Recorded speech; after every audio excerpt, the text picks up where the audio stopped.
Bienvenue dans le podcast dédié aux entrepreneuses qui choisissent la voie de l'émancipation dans leur business et dans leur vie. Ici, l'entrepreneuriat, le féminisme et le mindset de croissance convergent pour créer une expérience unique conçue spécialement pour toi. Ce podcast, anciennement connu sous le nom des magiciennes, se métamorphose pour incarner pleinement la puissance de l'émancipation féminine. Si tu es entrepreneuse, freelance ou indépendante, ce podcast est fait pour toi. Je comprends que tu aspires à développer ton entreprise sans sacrifier ta vie personnelle, ton bien-être ou ton épanouissement. Nous explorons des thématiques variées pour nourrir ton esprit et propulser ton activité. Chaque épisode est conçu pour te rapprocher un peu plus de ton véritable potentiel. Ma mission, t'accompagner dans le développement d'une entreprise qui reflète ton essence, loin des normes patriarcales et consuméristes de notre société actuelle. Je crois en l'importance de prendre soin de soi, de sa famille, tout en bâtissant une entreprise florissante. Sois prête à redéfinir ton succès à ta manière. Libère ton potentiel, explore ton essence, c'est l'heure de l'émancipation féminine.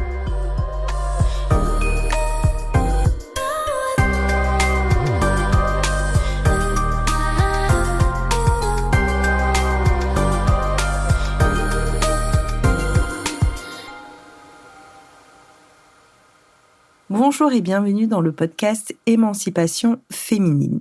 Comment devenir une entrepreneuse libre d'être soi, une entrepreneuse qui respecte son hypersensibilité et fait rayonner sa puissance sensible même en business, c'est ce que je te propose d'aborder aujourd'hui dans ce nouvel épisode. Aujourd'hui, je m'adresse particulièrement aux entrepreneuses hypersensibles. Alors, je sais qu'il n'y a pas que des hypersensibles, ni d'ailleurs que des entrepreneuses qui écoutent le podcast. Mais en ce moment, ce sont des messages que j'ai très à cœur de transmettre aux entrepreneuses hypersensibles, parce que je parle beaucoup de mon propre cheminement aussi, avec cette atypie. Et je crois que c'est des problématiques qui touchent particulièrement les hypersensibles.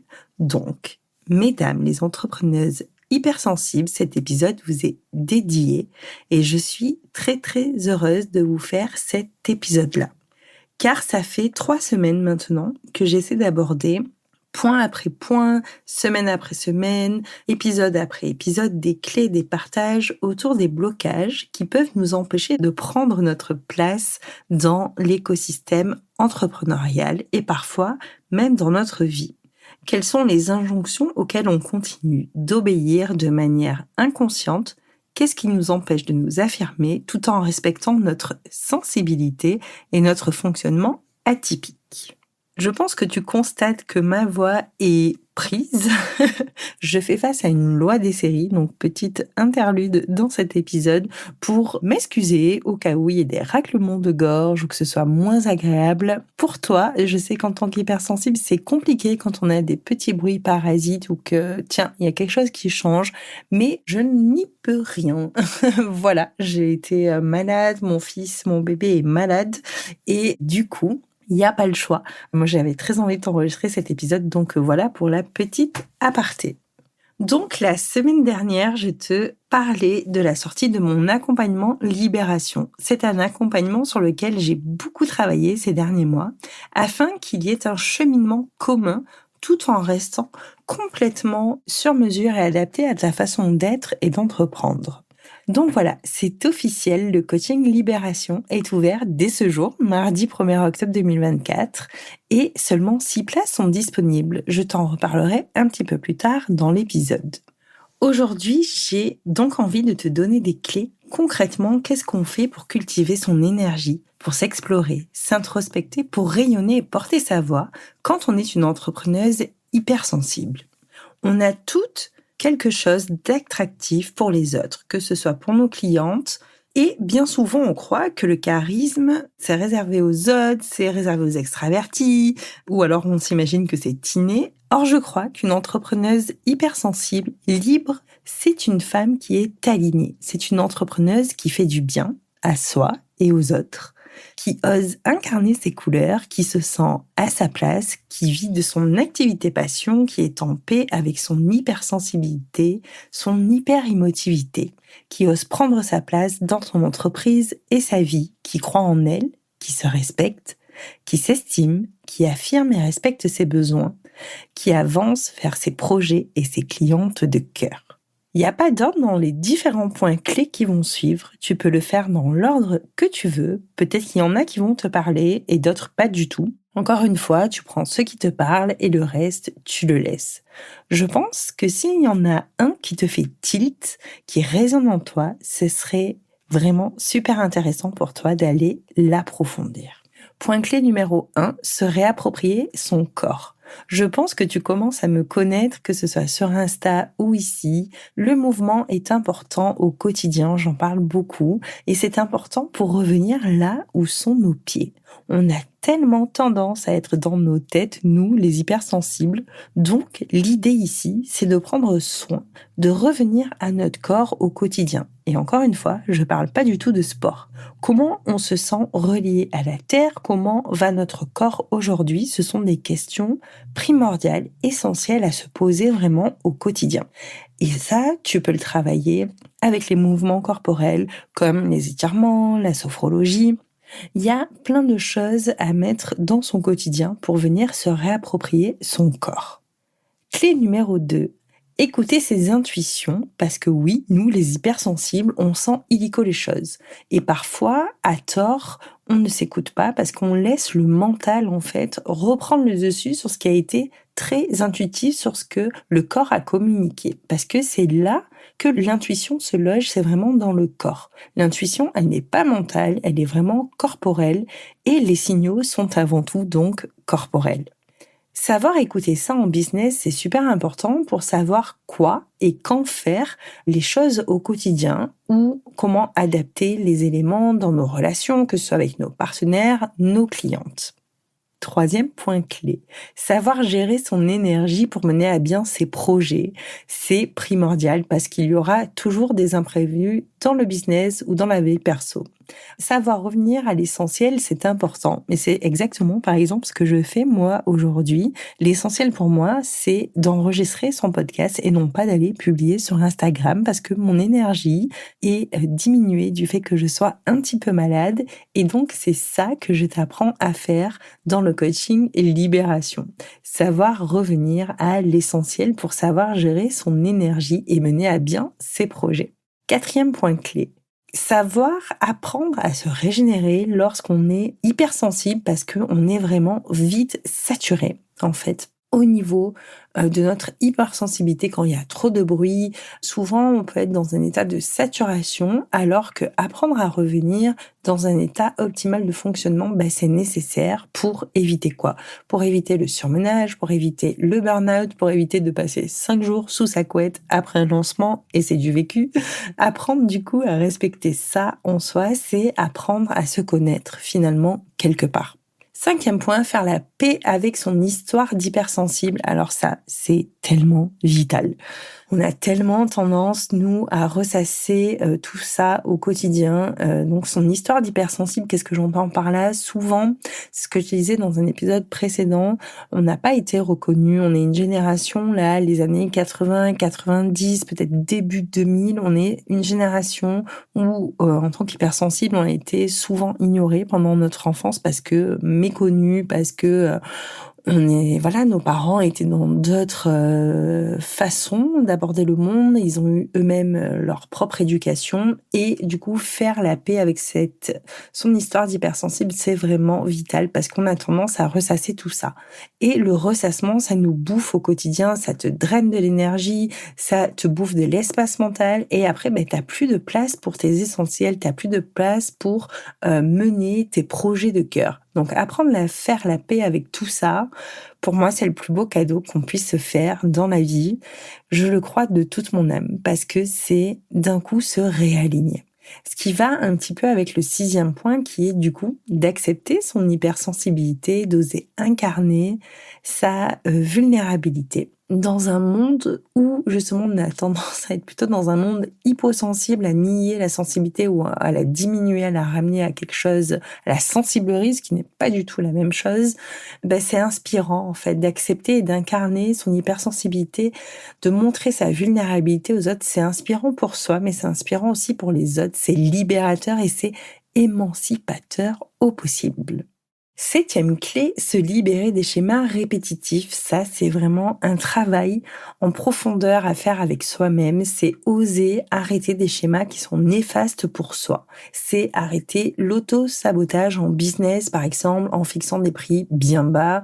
C'est sortir de ces situations qui ne nous conviennent pas et qui pourtant se répètent inlassablement. Ça peut être comme des clientes ou des projets qui ne nous correspondent pas et où on n'ose pas, où on comprend pas. Souvent, c'est bien qu'on ne comprend pas pourquoi inlassablement cette situation, elle se répète, mais c'est parce que ce sont des schémas inconscients répétitifs, principalement liés à notre histoire, à notre enfance. Donc, une clé bien essentielle d'aborder, en fait, pour redevenir cette hypersensible, charismatique, cette entrepreneuse qui va au bout de ses projets. Huitième point, apaiser ses peurs, ses angoisses et ses blessures. En tant qu'hypersensible, on ressent tout puissance 1000 et on peut avoir tendance à se figer ou à fuir lorsque nos peurs, nos angoisses ou nos blessures refont surface. C'est très chiant, surtout par exemple si tu es en lancement de ton activité ou que tu es dans un lancement d'un produit, d'un service, d'une formation. Bref, c'est vraiment pas le moment ni de fuir, ni d'être figé sur place et de perdre du temps ensuite à ressasser, à culpabiliser après en fait, de ne pas avoir mené tes projets à bien comme tu le souhaitais. Du coup, c'est quoi cette clé-là d'apaiser ses peurs, ses angoisses et ses blessures? C'est apprendre à apaiser son système nerveux et c'est ultra important pour ces moments-là. Neuvième point, se respecter. Poser ses limites, un cadre dans son activité, c'est s'assurer vraiment d'avancer vers ses objectifs en toute sérénité. Combien d'entrepreneuses ne respectent pas leur énergie, ne respectent pas leurs limites, ne savent pas poser un cadre avec leurs clientes et peu importe que tu sois dans la prestation de services ou dans les produits, peut-être dans des produits digitaux, dans des produits physiques, s'il n'y a pas de cadre à l'espace relationnel avec tes clientes, potentiellement tu peux te laisser bouffer, envahir et c'est pas du tout ça qu'on veut dans notre quotidien en fait et c'est important vraiment d'apprendre à respecter, à se faire respecter, à se respecter soi-même et à poser ses limites dans son activité parce que c'est ça en fait qui nous permet d'avancer plus sereinement et d'aller atteindre nos objectifs. Dixième point, affirmer sa puissance sensible. On en a également parlé dans l'épisode beaucoup précédent. C'est sortir des codes de l'entrepreneuriat classique, c'est respecter ses envies, ses besoins de faire du business autrement, du business en sur-mesure, que ce soit pour soi, pour ses clientes, c'est déployer son leadership autant dans son business que dans sa vie finalement. Donc, comment on vient affirmer notre puissance sensible et comment on vient dénoter finalement avec l'entrepreneuriat classique. C'est ça qu'on verra également ensemble et qui est important à travailler pour se réaffirmer, pour affirmer sa puissance sensible tout simplement. 11e point, et ça, c'est souvent ce qui revient énormément, en fait, lorsque j'échange avec vous, c'est, tiens, comment on peut apprendre finalement à se mettre en avant, à porter sa voix, parce que, ça aussi, c'est vital, mais c'est vital pour ton entreprise. C'est important pour que tes clientes de cœur arrivent jusqu'à toi. Se mettre en avant, bien souvent, on pense que c'est être narcissique, que c'est être autocentré, que c'est parler que de soi, et en fait, pas du tout. Moi, j'ai envie de t'apporter ces clés, de te dire que ce qui est important, c'est que tes clientes de cœur arrivent jusqu'à toi.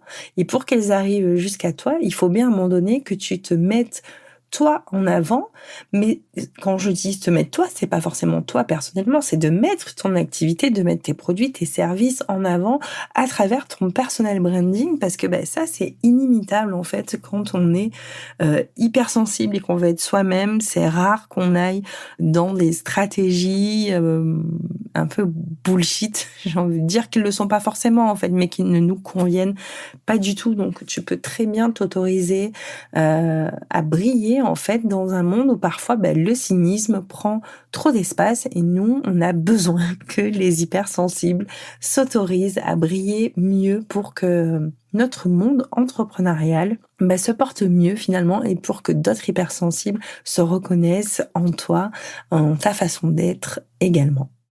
Dernier point clé qui est important, c'est se montrer tel que nous sommes vraiment parce que c'est ça que nos clientes veulent et c'est ça que nos clientes recherchent.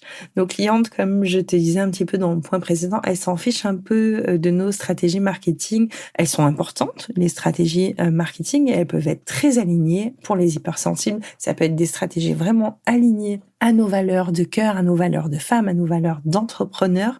Mais c'est pas ça que les gens ils veulent, ils s'en fichent un peu. Tes clientes, ce qu'elles ont envie, les gens, ce qu'ils ont envie de découvrir, surtout en 2024 et à l'aube de 2025, avec tout ce qui est avec l'IA, tout ça, ça perturbe un petit peu aussi les créas de contenu. Les gens, ils veulent du vrai, ils veulent te connaître, de l'authenticité, et ils veulent surtout comprendre qui est-ce qui les accompagne, surtout quand on est en ligne comme moi, comme toi certainement, si tu m'écoutes, mais qui se cache derrière. Alors sans déballer toute ta vie, on peut très bien apporter de nous, de notre hypersensibilité et finalement oser se montrer tel que nous sommes réellement. Ça ne veut pas dire tout montrer de soi, bien au contraire. Tout ceci et tout ce que je t'explique en fait depuis plusieurs semaines, c'est exactement ce qu'on fait ensemble dans le coaching Libération.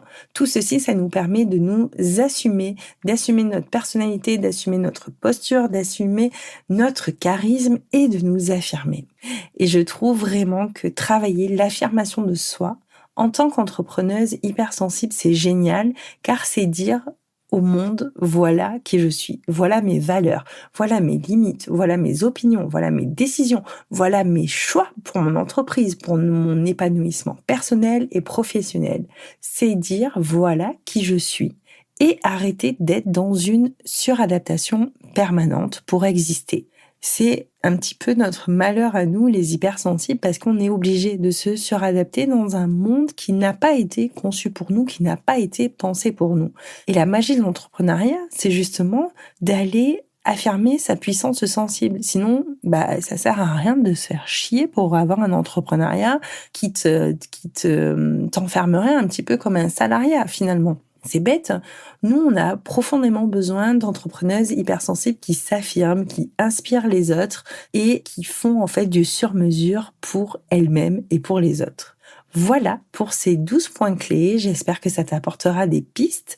Et si tu as envie de rejoindre le coaching Libération pour approfondir tout ça, profite de cette semaine pour ton appel découverte car seulement 6 places sont disponibles et je t'offre moins 45% sur le prix du coaching Libération uniquement du 1er au 5 octobre 2024. Donc ça veut dire que si tu prends ton appel découverte après, il n'y aura plus ces 45%. Je te rappelle que l'appel découverte ne t'engage à rien. Mais si le coaching Libération, après tous ces épisodes, tu penses que c'est pour toi parce que c'est vraiment tout ça que l'on va faire, si après notre appel découverte, donc l'appel découverte ne t'engage à rien, mais si tu fais ton appel découverte entre le 1er et le 5 octobre 2024, tu profiteras des 45% de réduction sur le prix. Voilà, j'ai trop hâte de t'accompagner et il n'y a plus qu'à être libre, j'ai envie de te dire. On se retrouve en appel découverte ou sinon dans 15 jours dans le podcast. Bye bye. Si tu es arrivé jusqu'ici, c'est certainement que cet épisode t'a bien plu et je t'en remercie.